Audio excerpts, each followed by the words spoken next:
importance of the story, the importance of talking about how did this come, did anything happen in your past or in your childhood, whatever, so that you can understand your problem. And then the mantra was, if you understand your problem, you can let it go. I think that's a very exaggerated idea because I can see that people who are working with that type of psychology seem to almost get addicted to the process. So you just keep on going, and at the same time you're having this idea that you're going deeper in your excavation of your problem. What you're actually doing is you're getting more stuck in the finger trap. So in a way, there has to be a point where you break off from all of this, just to realize where you are here and now, because here and now is where we are. And lately I've been drawing a lot, which is that I've found out by coincidence, more or less. I was working with a coach called Laurie Holmes. We had a course called Creating from the Unknown.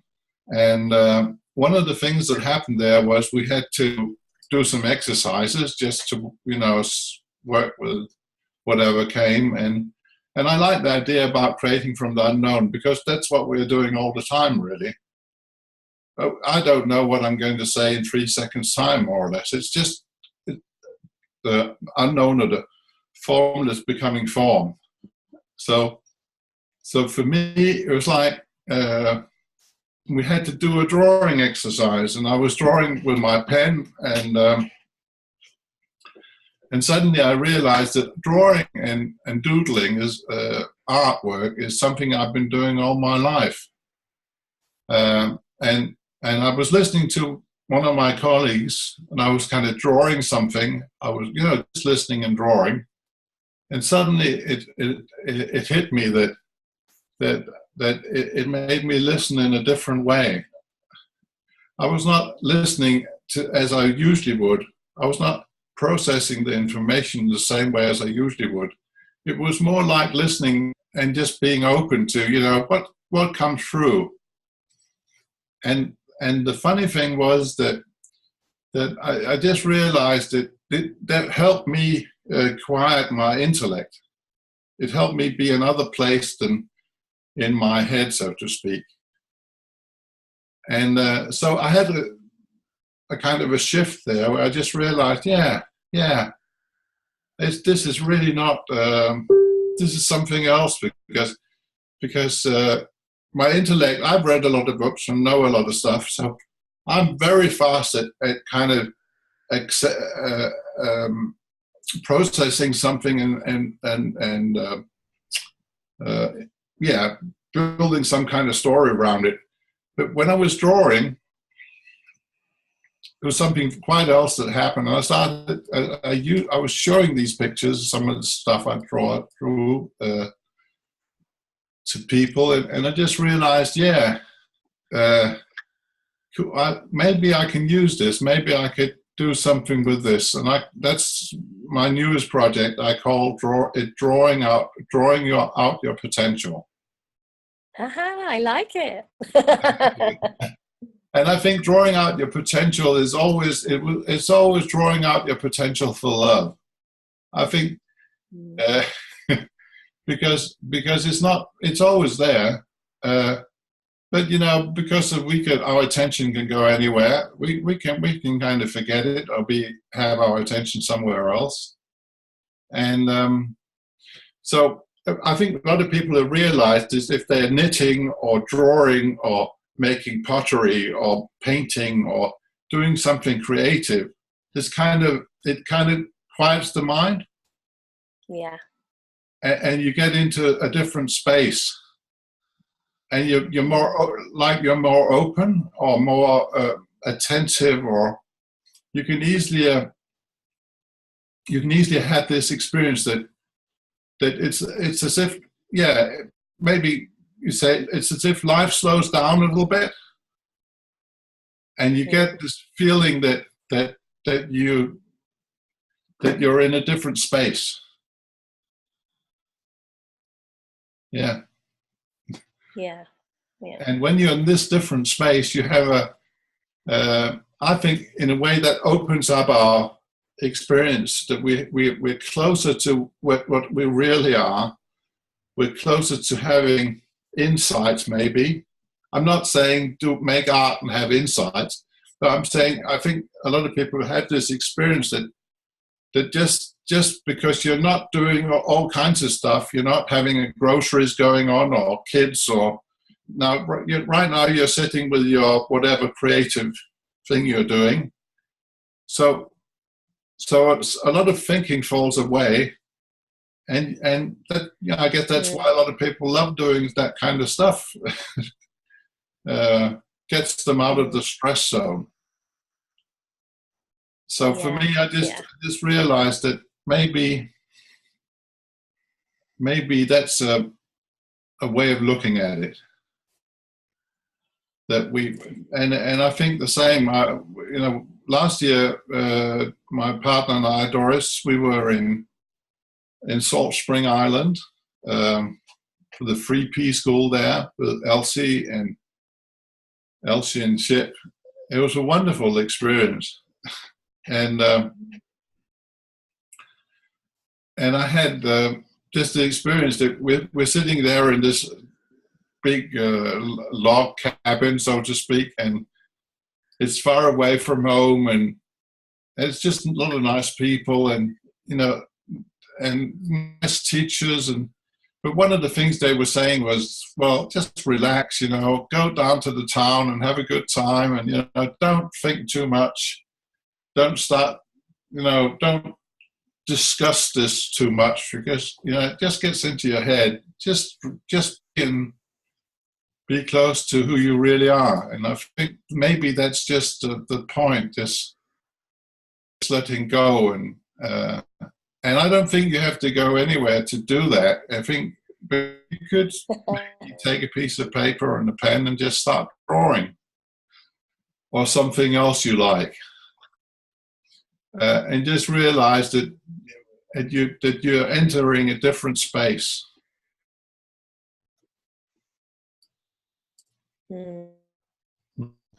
Yeah, that sounds lovely. Yeah, it is, isn't it? Just when we slow our mind down, the answers are already there. Yeah. We already, I think it's seeing that, isn't it? We're so convinced, I think. Certainly my experience was at first, I was so convinced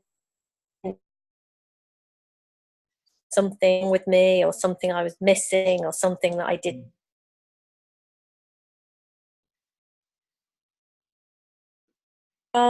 Thing you don't have.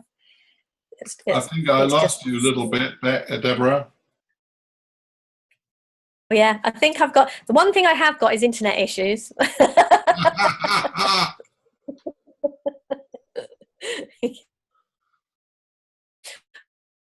My internet, we just changed internet provider and we had to, and the internet is just playing up something really bad. Okay.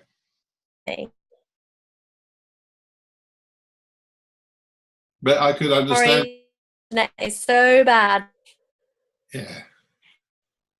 Hopefully people can see you. Are Lou and Beck there? Or can everybody still? Yeah, it's okay. So it's all right your end. So you might just have to carry on doing the talking. Okay. And for once I'll have to shut up, because I can't. My internet's not allowing me to join in very much. So I hope I passed the test by now. You guys think I've said something interesting? Thank you. It's so simple. I think you can be a lovely person. I love your laugh. It's lovely to see you laugh. That's so lovely. I've heard that a lot. Yeah, but I think that laughing. Yeah, I think there's something called cosmic humor, And I think that's what I had, this attack of and I love that you guys seem to laugh a lot too. I noticed that in Viva. We didn't get to talk, that was in Spain, but very much, but I just noticed there was a lot of laughing. And this thing about angels laugh a lot because they take themselves lightly. I think that's why they fly, so to speak. I think it's very important to have some laughter in your life, and I think if you take any kid, they'll laugh. They'll laugh a lot. And I've actually, I think it's a very, very important point that if something is spiritual, for me, there must be some kind of laughter going on. If people are too straight-faced and can't, you don't see no humor. I mean, Sydney Banks, I've heard some tapes and the videos, and he was a funny guy. I'm sure that people were laughing a lot. And I've noticed at several 3P events that there's a lot of joking and laughter going on too. I said, that's really nice because we're just here for the fun, in a way, because I think life can be pretty hilarious because for me, as I was saying before, that you can again and again feel that you have the control and you're not really in control. That's funny.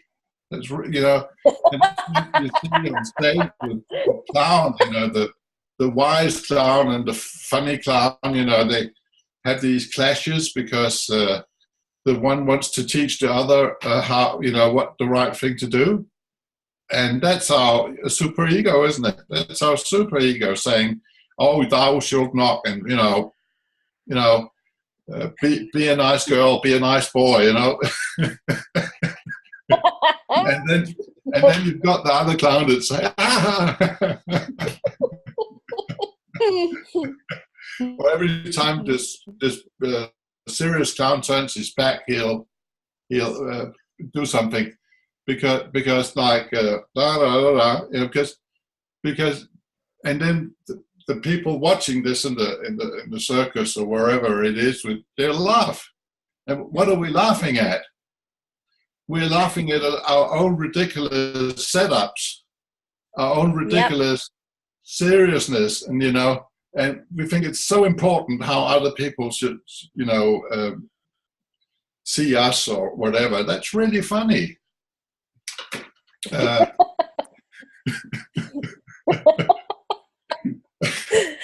Yeah, we don't take ourselves very seriously at all. We do. We feel like it's so funny because we've all moved in together to run this business, and we're having a conference, and it feels like we're a group of kids and we're playing at offices.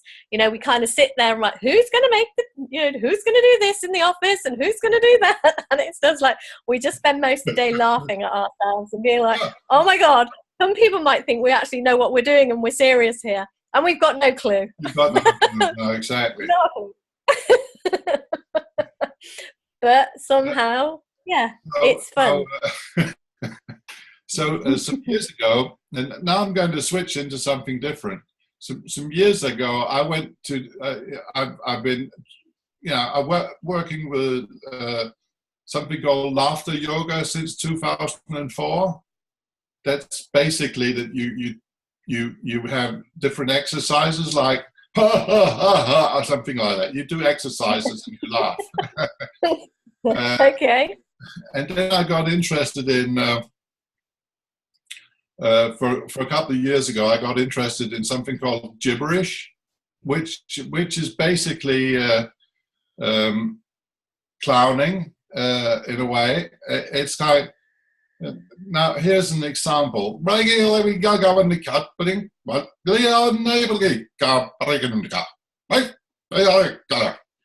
And this is a gibberish. Yeah. And I went to this, a whole weekend where we were doing this whole weekend. And the really interesting thing was point we were doing a gibberish meditation, you know, a lot of people on the floor, and we all closed our eyes and said for 10 minutes. And what I experienced after doing I couldn't think. I was totally empty inside my head. I had this experience of not thinking. It's really interesting because of course some thought must be there, but I just had this experience of, like, so if you watch small kids before they know what they're saying, before they have real language, what small kids do is blah, blah, blah, blah,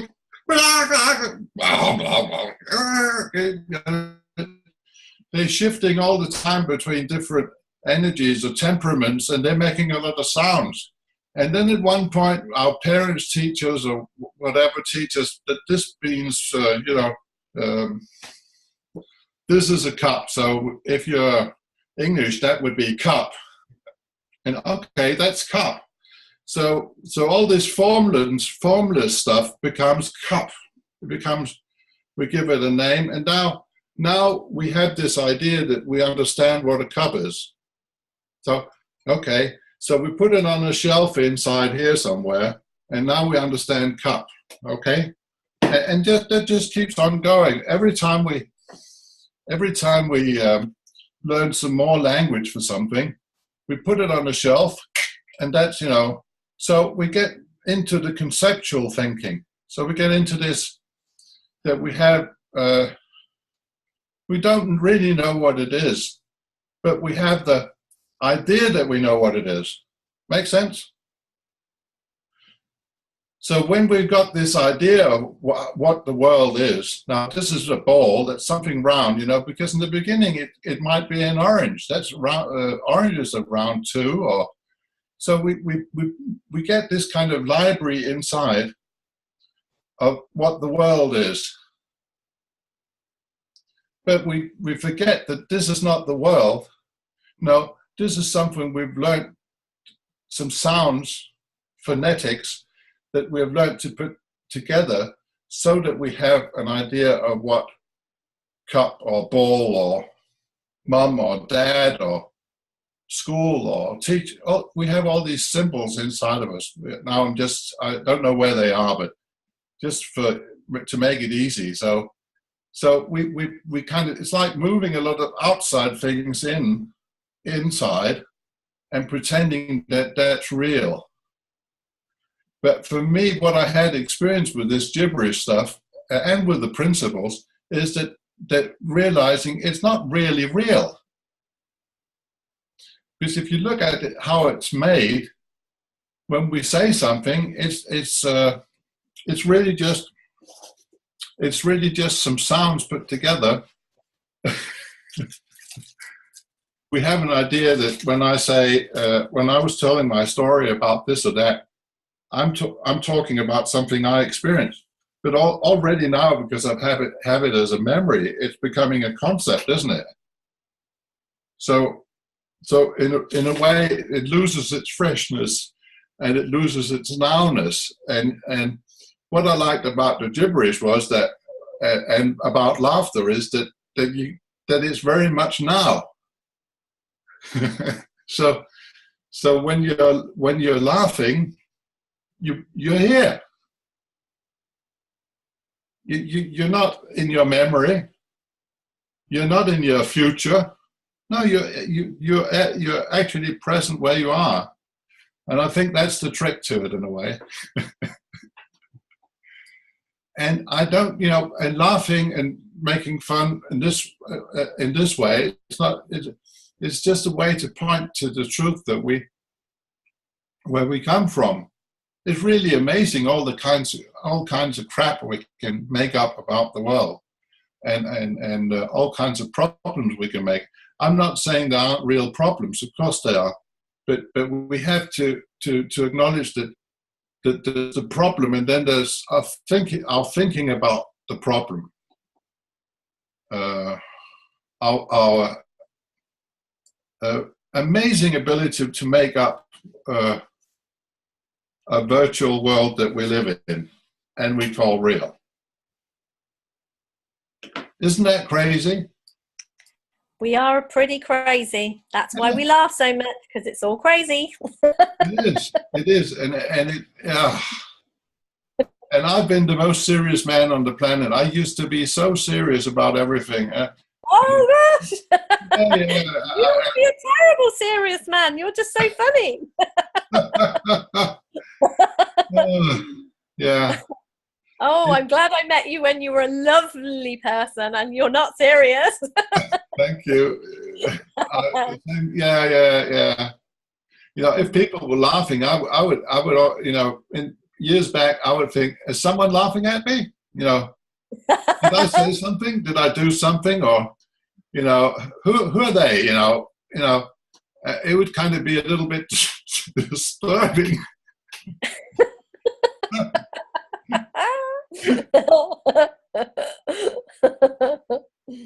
Because I felt I was kind of losing control. Yeah. I think that's really a point. because now let's say that the river finds its own way down the mountain. So I'm not in control. Life finds its own way. So I can fight that. That's a fact. I can fight the fact that that's how life works, or I can have fun. Have fun every time. Yeah.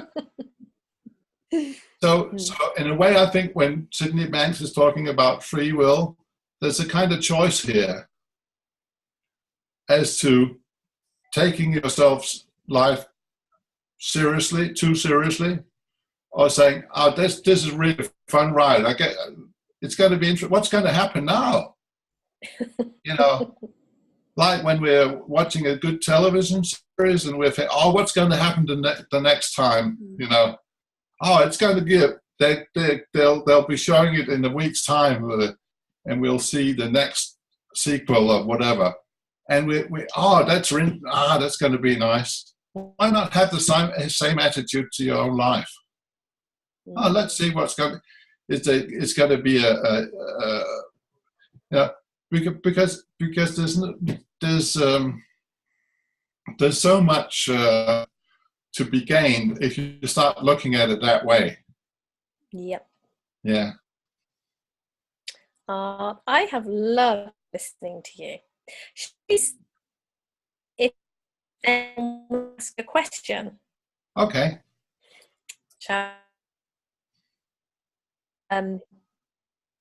Pictures showing, you might have. Has anyone got anything that they would like to ask questions? So I think what Debra was saying was she would like if anyone has questions. You can unmute yourself or put your hand up, and I think we can unmute you, but feel free to ask questions. Oh, there's Julian. Oh, look at his hair. Oops. I think it's something behind you.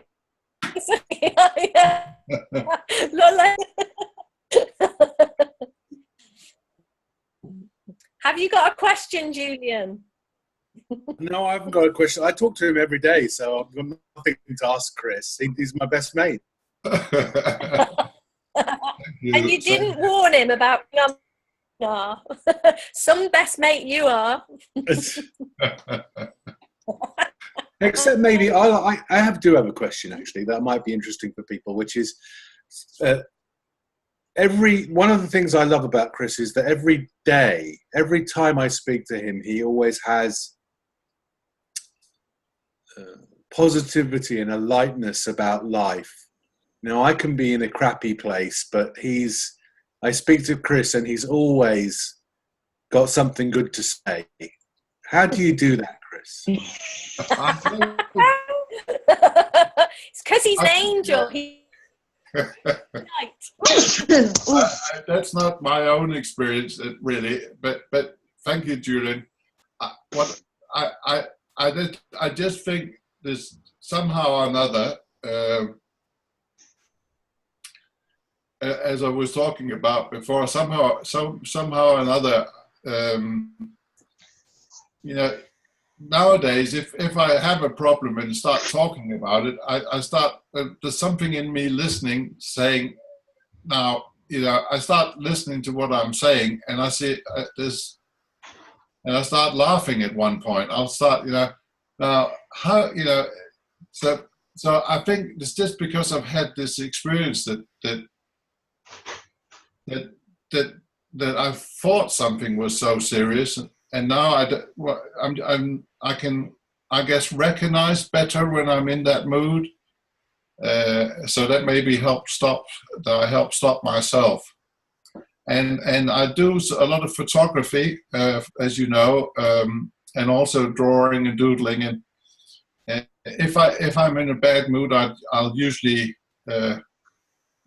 do something else, like I'll go out or take pictures, or so that I'm not saying that works for everyone, but doing something else than thinking about your problem is very helpful for me. Yeah. I don't have a recipe. Thanks, Chris. I think we've lost Deb again. So I'll just go. Any other questions from anyone? It's that old, I don't know if it's back to your Tao thing, but there's a saying, I think it's either Tao or Buddha, which is like, if the problem is solvable, then there's no point in worrying about it because it's solvable. It's going to be solved. And if the problem is not solvable, there's no point in worrying about it because you can't solve it. Like it. So why do we end up worrying about our problems? Wow, let me tell you something about your thinking, Julian. Go on. Gemma, did you unmute to ask a question? Oh, now we've lost Gemma. Is that Yeah, sorry. Yeah. Can you hear me? Yeah. Hi, Deb. Yes. Oh, sorry. Big gob. We've been I recording. suppose you may have answered this question already with a bit of distraction, but I've got caught up in what I'd say is habitual thinking. I'm showing a pattern of redoing something that I don't feel is good for me. Yet I always seem to go back to that place of doing it again. And I don't really know what I'm asking here. What advice would you give to try and steer away from doing that thing that I don't feel is good for me?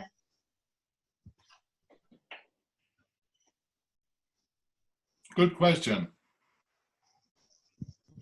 I don't know what you say. Habitual thinking, would it be like having to do certain actions before you do something, or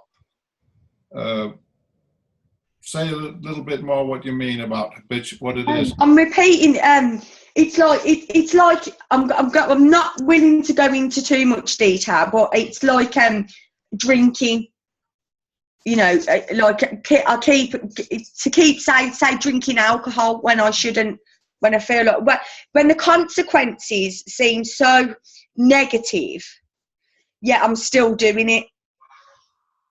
Okay. Does that help? So I'm pretty sure that just before you do whatever it is, you have a feeling. Yeah. Okay. So whatever that feeling is that a good feeling or a bad feeling? It can be both. Okay, but there's something in that feeling. So you somehow something in you is confused, I guess, because you think that whatever you're doing will give you a better feeling. Yes. Yeah.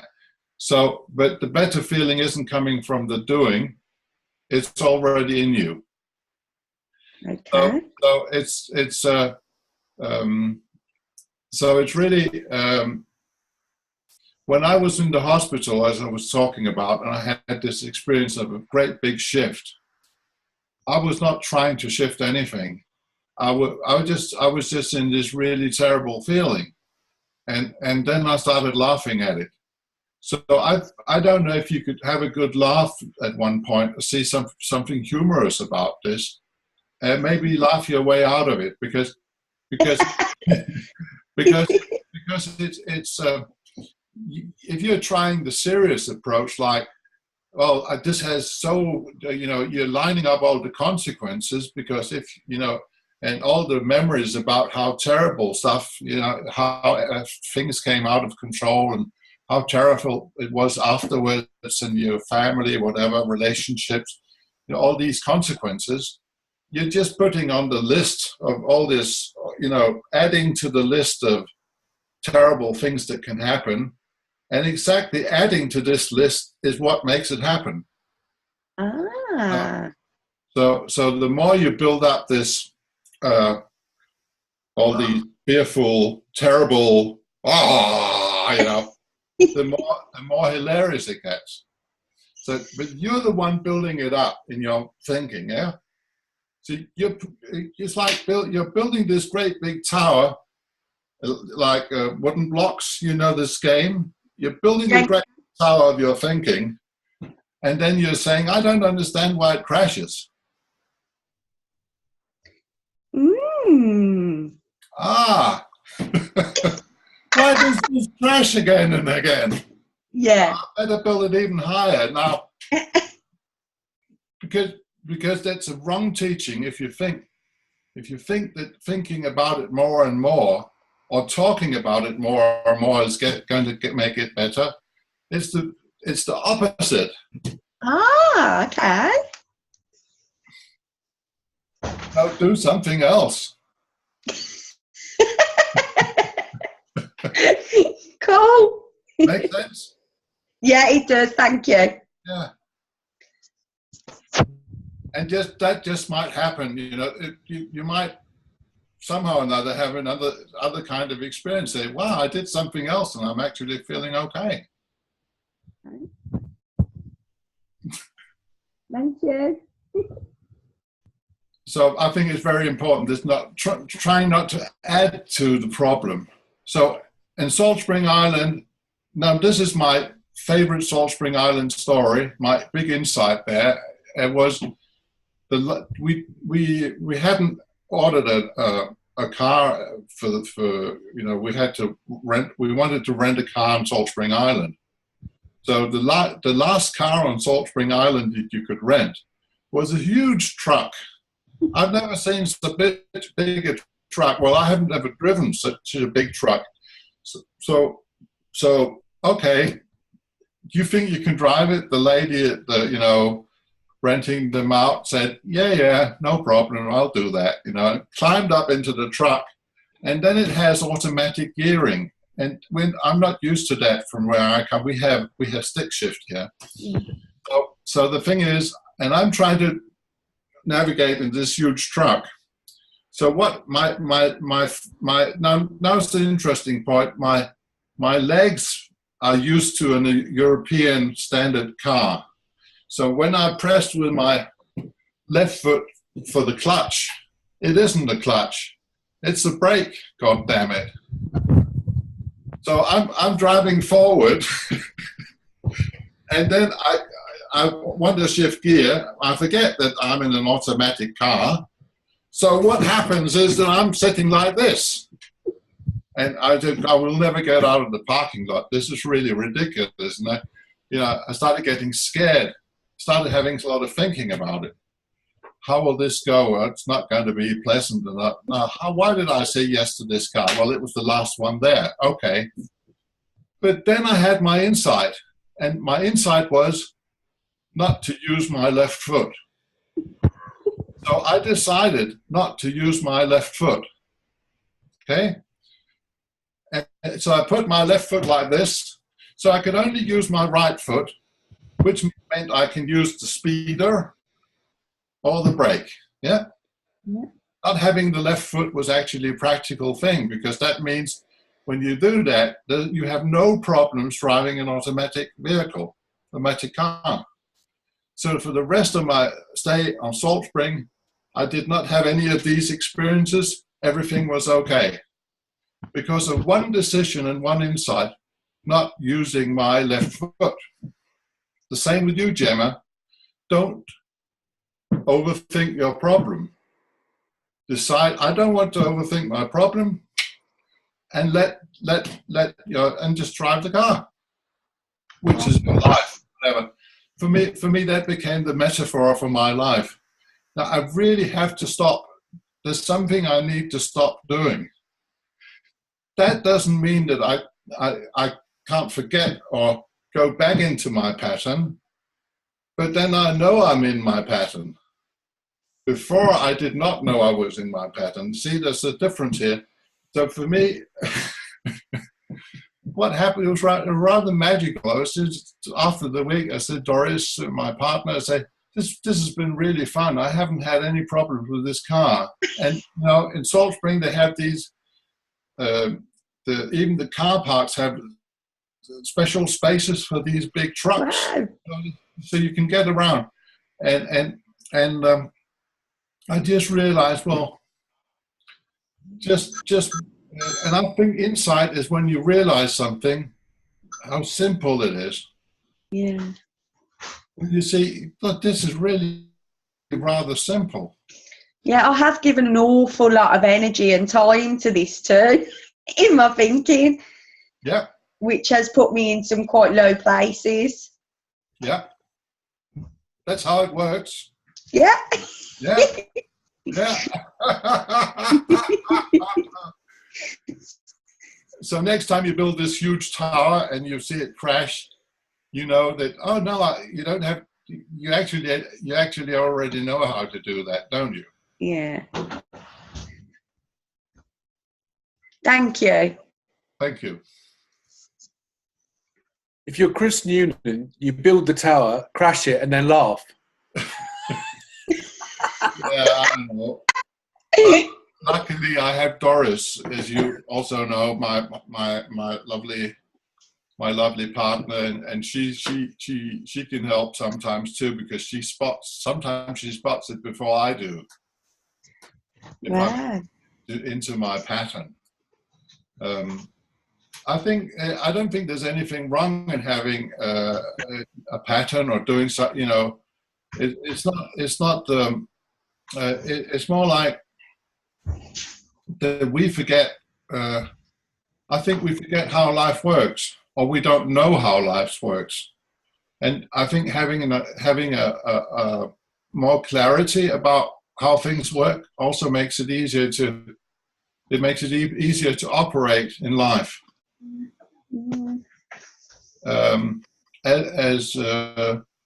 And also we had this notion that if we all the time have this notion that we really are in charge, then we get really upset and maybe bash ourselves because we're not doing right stuff in our life.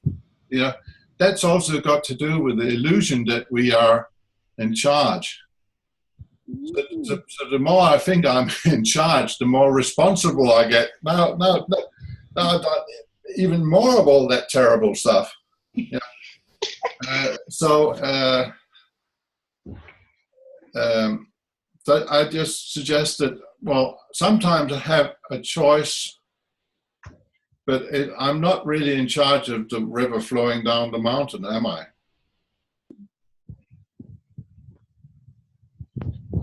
So trying to be in charge is a great part of the problem with a lot of psychological, people feeling bad or stressed or whatever, because that's really the idea that you're in charge of something that you aren't in charge of. And the more you feel in charge, which is, we've been taught that we should be responsible, but we're not being responsible. In a way, we're irresponsibly responsible.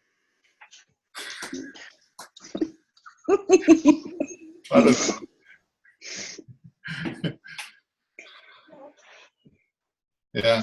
So I think that's, Yeah. Any other questions?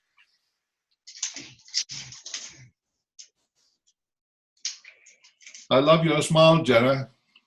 Oh, thank you.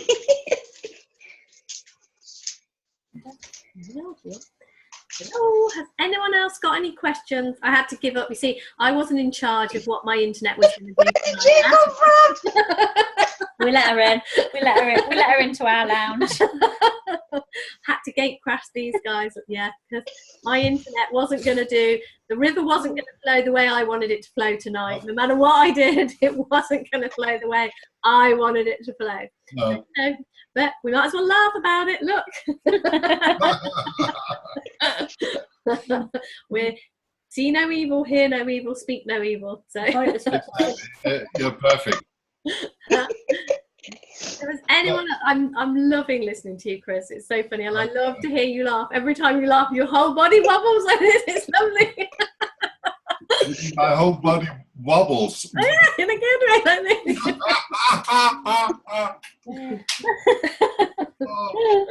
Oh dear. So, has anyone else got a question for lovely Chris?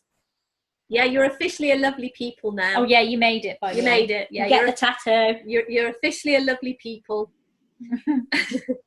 Does that come with a diploma? Yeah, definitely. A certificate and a tattoo. So, has anyone else got a question that they would like to? It's a bit like something out of what's the Wizard of Oz at the end, where he gives the lion the Medal of Honor and says he's got courage, Chris. Yes. Something like that. Yeah. You definitely got courage to come on our webinar.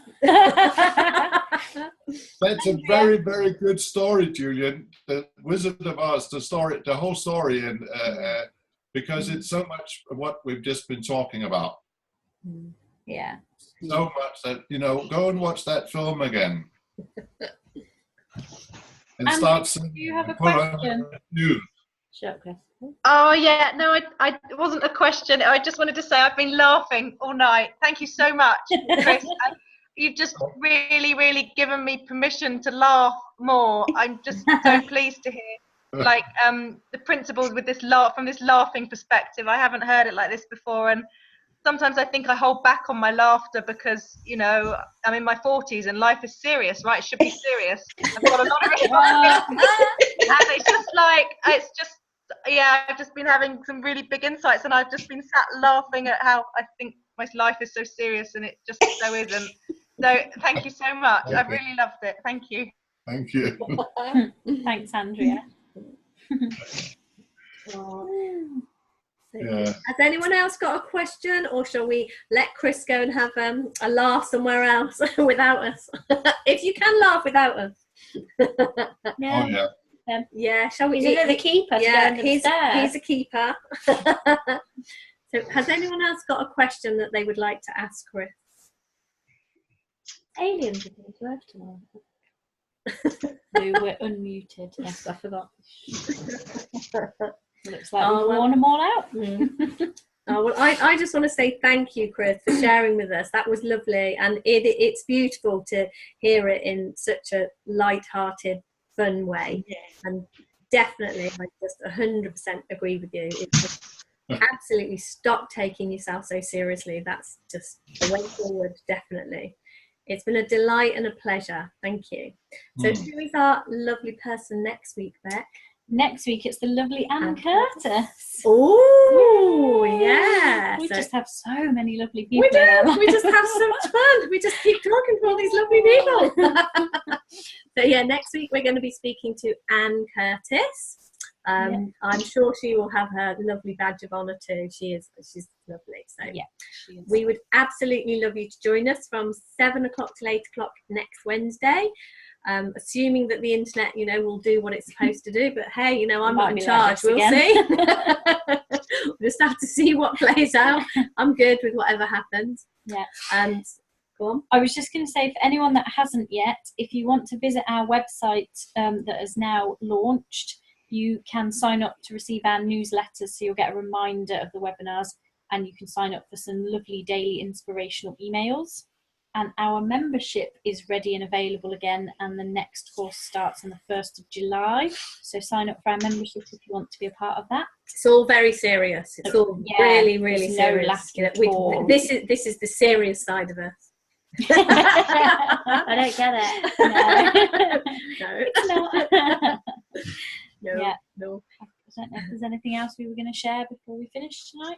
I've got no, I think we've our usual meet-up tomorrow evening in Barnstable. If anyone is close enough and would like to come and join us in person and have a right laugh with us, please do come along. We would absolutely love to see you. And Julia, bring the hairpiece. Yeah, it looks great. No, I think I'm going to go for the 2 all over, actually, and get rid of it. It's where you're sitting. There's a little something behind you that's making. Yeah, no, look, it's on the door behind me. It's perfect. Sorry, yeah, Erica's just asked what is the website address. It's www.debrasimmons.co.uk. And Debra is Debra. Oh, Julie, very efficient. You put it in. Yeah, Julie's she's put it in. unsacked. Yeah. Unsacked. She's on it. So yeah, that's our lovely new website. Do go and have a look at it. Sign up for anything you want to sign up for. The more the merrier in our gang.